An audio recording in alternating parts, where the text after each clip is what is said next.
ইসলাম আজকে ক্ষতিগ্রস্ত, ইসলাম আজকে প্রতিষ্ঠিত নাই। কারণ এই দেশে হিন্দু আর কয়জন, বৌদ্ধ আর কয়জন, খ্রিস্টান কয়জন? 90% মুসলমান। তার মাঝে যদি 51% মুসলমান কোরআনের আইনের পক্ষে থাকতো, বাংলার জমিনে কোরআনের আলোকে দেশ চলত। আমার কোরআনের আলোকে দেশ চালানো এটা বাধ্যতামূলক ফরজ। আল্লাহ তাআলা কোরআনের আলোকে দেশ চালানোর জন্য, সমাজ চালানোর জন্য, ব্যক্তি চালানোর জন্য কোরআন নাজিল করেছেন।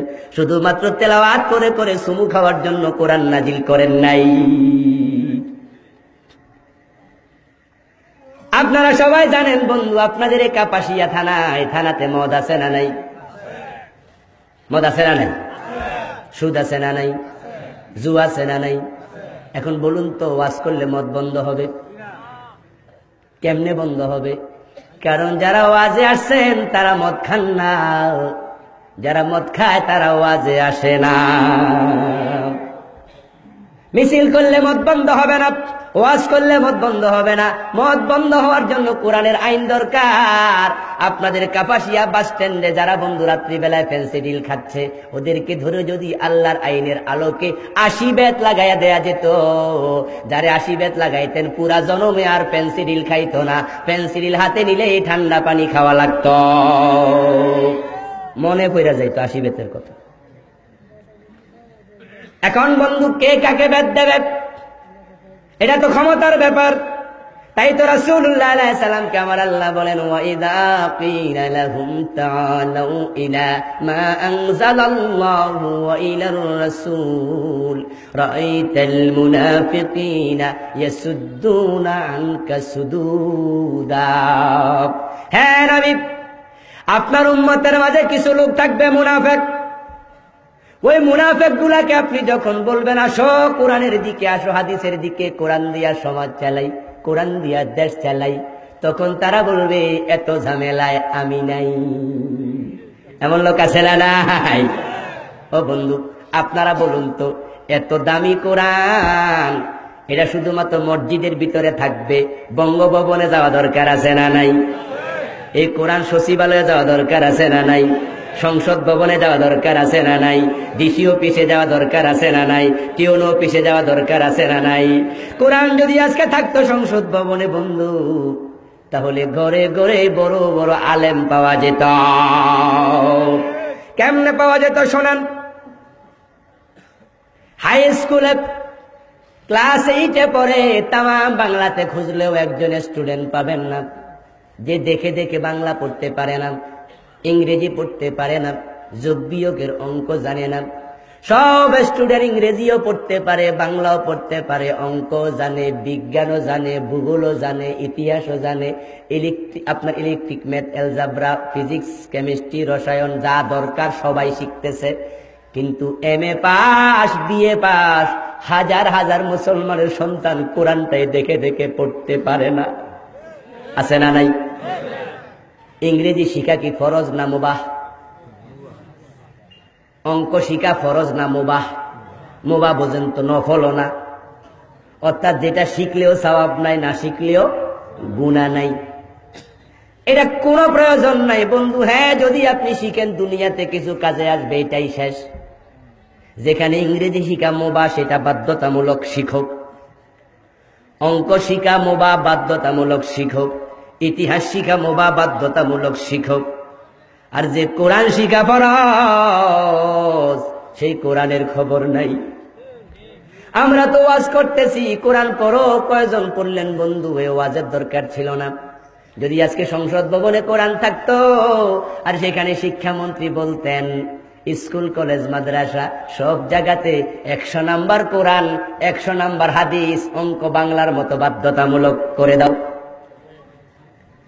যদি আমাদের স্কুল গুলাতে, কলেজ গুলাতে, ইউনিভার্সিটি গুলাতে 100 নাম্বার কোরআন থাকতো, 100 নাম্বার হাদিস থাকতো, তাহলে বাংলাদেশের প্রতিটা ঘরে ঘরে আপনার সন্তান মেডিকেলে পড়ে ডাক্তার হতো, সাথে সাথে কোরআনের আলেম হতো, ইঞ্জিনিয়ারিং পড়ে ইঞ্জিনিয়ার হতো, সাথে সাথে কোরআনের আলেম হতো, ইউনিভার্সিটি পড়িতে প্রফেসর হতো, সাথে সাথে কোরআনের আলেম হতো। বাংলার ঘরে ঘরে কোরআনের বড় বড় আলেম পাওয়া যেত। মুসলমান ভাইয়েরা, এই জন্য কোরআনের পক্ষে থাকবেন। যারা মুনাফিক তারা কোরআনের আইনের বিরোধিতা করে। ও বন্ধু, যেই সমাজে কোরআনের আইন থাকে না সেই সমাজে কোরআনের আইনের জায়গায় শয়তানের আইন প্রতিষ্ঠিত হয়ে যায়। আরেকটি ব্যাপার হলো বন্ধু, মুনাফিকরা ভালো মানুষদেরকে দেখলে টিটকারি দেয়। কি করে? চোখ টিপ দেয়। আস্তে করে দেখলে কয়া দে রাজাকার যাইতেছে রে। দাড়ি রাখছে বন্ধু, কোনদিন মাদ্রাসায় পড়ে নাই, দাড়ি রাখছে শুধু। ফার্ম গেটে আমার মাদ্রাসার সামনে হোটেল বয়, তার কলিগরা তাকে ডাকে ও মোল্লা, ও মোল্লা এদিকে। আমি তাকে আস্তে করে ডেকে বললাম, তোমারে মোল্লা বলে কেন? মাদ্রাসায় পড়ছো নাকি? মৌলবী বলা দরকার। সে জায়গায় হয়তো একটু তিরস্কার করে মোল্লা কইতাছে। আমি ভাবছি হয়তো মাদ্রাসায় পড়ছে 2-4 ক্লাস। আস্তে করে ডেকে জিজ্ঞাসা করলাম, মাদ্রাসায় পড়ছো নাকি? তখন বলে, না হুজুর। মোল্লা কয় কেন? দাড়ি রাখছি তাই। ও ভাইরা আমার, মুখে দাড়ি দেখলে তিরস্কার করে, মাথায় টুপি দেখলে জঙ্গি মনে করে, পাঞ্জাবি গায়ে দিলে আলবাদার রাজাকার বলে। ঠিক না বেঠা? যারা আলেমদেরকে দেখলে তোমার তিরস্কার লাগে, অ্যালার্জির চুলকানির মতো চুলকানি উঠে যায়। বন্ধু ভালো করে শোনো, মুমিনের তালিকায় তোমার নাম থাকবে না, মুনাফিকের তালিকায় চলে যাবে। কারণ দাড়িওয়ালা টুপিওয়ালা বন্ধু, এই মানুষগুলো দেখতে রাসূলের মতো। রাসূলুল্লাহ আলাইহিস সালামের দাড়ি আছে না নাই? আল্লাহর হাবিবের টুপি আছে না নাই? আল্লাহর হাবিবের পাঞ্জাবি আছে না নাই? তাহলে দাড়িওয়ালা টুপিওয়ালা আলেম এবং রাসূল তো এক কাতারের। উনাকে দেখতে তো সারের মতো লাগবে না, আলেমের মতোই লাগবে। কবরে যখন তোমাকে 3 নাম্বার প্রশ্ন করা হবে, ইমানের মান ওমান ওমান হাজার রাজুল আল্লাযী বুইসা ফীকুম, প্রশ্ন করা হবে ওমান নবিয়ুকা, তোমার নবীকে তুমি সামনে দেখবে। দাড়িওয়ালা টুপিওয়ালা দেখলে দুনিয়াতে যদি তোমার কাছে রাজাকার আলবদর জঙ্গি এইটা তোমার কাছে মনে হতো, ও মিয়া, বিশ্ব নবীকে কবরে দেখার পরেও তুমি চিনতে পারবে না, তোমার কাছে তাই মনে হবে। তোমার কপাল পোড়া। আর আল্লাহর হাবিবকে দেখে পরিচিত হতে চাও, 3 নম্বর প্রশ্নের জবাব দিতে যদি চাও, তাহলে এমন ভাবে জীবন গঠন করো, আলেম দেখলে মহব্বত যেন জাগে, বুকে জড়াইয়া ধরতে মন চায়, তাকে দেখলে মনে আপ্লুত আসে, মনটা নরম হয়ে যায়। তাহলে কিয়ামতের দিন আল্লাহর নবীর সুপারিশ নসিব হয়ে যাবে এবং কবরে আল্লাহর নবীকে দেখলে তোমার আপন মনে হবে। কিন্তু এই দেশে এমন কিছু লোক আছে বন্ধু, তাদের কপাল খারাপ, হুজুর দেখলেই কেমন কেমন শুরু করে দেয়। আছে না নাই? গাড়িতে এখানে সেখানে। ও বন্ধু, কত জায়গায় যে কত তিরস্কারের মুখোমুখি হই। গাড়ির হেল্পার, সুপারভাইজার টাকা নিতে আস, হেতের বয়স হইব আমার চেয়ে 10 বছর বেশি, তারপরও কয় আঙ্কেল টাকা দেন। হেতা আমার চেয়ে অনেক বড়, তারপরও আঙ্কেল, কারণ হে দাড়ি কামাইয়া ইয়ং হয়েছে, আমি দাড়ি রেখে আঙ্কেল হয়েছি। এমন আছে না নাই? মানে একটু চান্স পাইলে একটু খোঁচা দিয়ে। ও ভাইয়েরা আমার, আলেম দেখলে সহ্য করতে পারে না এমন একদল লোক এ দেশে এখন নতুন করে গজাচ্ছে। বঙ্গভবনের পাশে উঠলাম, গুলিস্তান আসবো, গাড়িতে খুব ভিড় চলছে, ঠেলাঠেলি করে অনেক মানুষ উঠতেছে। আমি উঠলাম, গাড়ি পাচ্ছি না, দাঁড়াইলাম কোন রকম কষ্ট করে। কিছুক্ষণ পরে গুলিস্তান মোড়ে যাওয়ার পরে একটা লোক আগ থেকে নামার জন্য চিৎকার দিচ্ছে। ড্রাইভার গাড়ি থামাইয়া বলে, আস্তে আস্তে নামেন, খুব ভিড়। ওই লোক ধাক্কা ধাক্কি করে করে নামতে নামতে দরজায় আসলো। আইসা আমার কয়, হুজুরে ভিড়ের ভিত্তে আপনি উঠছেন কেন? আমি তো অবাক, এত লোক উঠছে, কোনো দোষ হয়েছে না, সবটা দোষ হয়েছে, হুজুর উঠছে কেন? এখন আমি ভাবলাম তার সাথে কথা বলার চেয়ে চুপ থাকাই।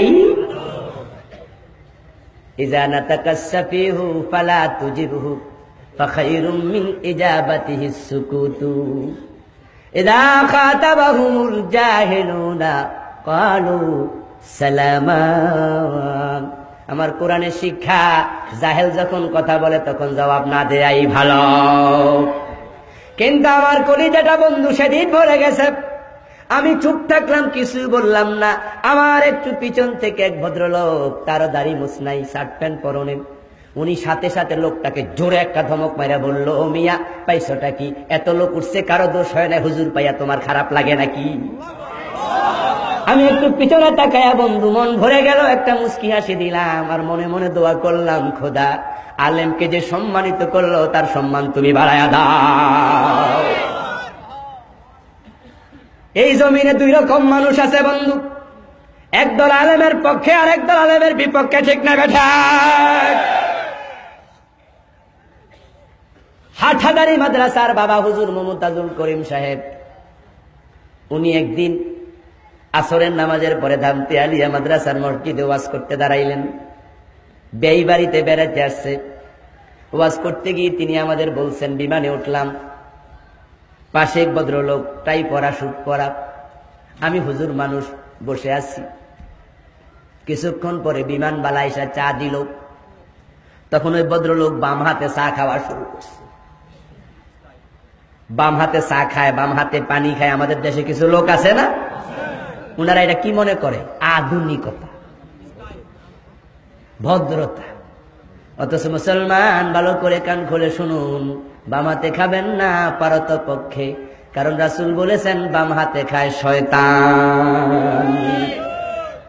সে কি আধুনিক হয়েছে না শয়তান হয়েছে? মানে কোনটা যে হয়েছে নিজেও টের পায় নাই।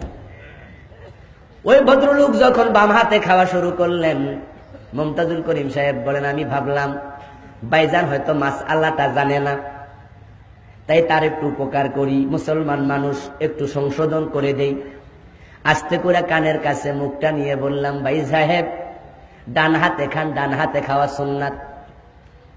কো ভাইরে ভাই, কইতে দেরি, দ্বিতীয় বিশ্বযুদ্ধ শুরু হইতে দেরি নাই। আমি মৌলবী মানুষ, পাশে যে বইসি, বেটার অ্যালার্জি আগে সেটা রয়েছে, আমি জানতাম না। এই জন্য চান্স পাইয়া কাজে লাগাইয়া দিল। আমার কথা শেষ হতে না হতে উনি খেপে গেল, এই হুজুর, মৌলবী সাহেব, মনে যা আসা তাই বলেন, এক হাতে খাইলে সারে, আমার চা আমি খামু, আপনার চা আপনি খাবেন, ডাইন হাতও আল্লাহ বানাইছে, বাম হাতও আল্লাহ বানাইছে, চুপ কইরা থাকেন। কয় সাবান সারা আমার দুইয়া ফেললো। আমি তো অবাক, কি রে, আমি কইলাম একটা ভালো কথা, হে না মানলে না মানবো, কিন্তু হে খেপলো কেন? বুঝলাম যে অবশ্যই এটা আলেম বিদ্বেষী, ঠিক না? তখন আমি ভাবলাম তারে এইভাবে সারা যায় না। আমি তার মুখের কাছে বুড়ি গাঙ্গুল নিয়ে কইলাম, এটা একটা কথা বললেন? হে কয়, হুজুর আপনি আমার বুড়ি গাঙ্গুল দেখান। আমি কইলাম, আঙ্গুল এটাও আল্লাহ বানায়, এটাও আল্লাহ বানাইছে, একটা দেখাইলেই সারে। এবার আস্তে কইরা মাথা নিচের দিকে দিয়ে মুসলমান ভাইয়েরা, বাস্তবতা দেখুন।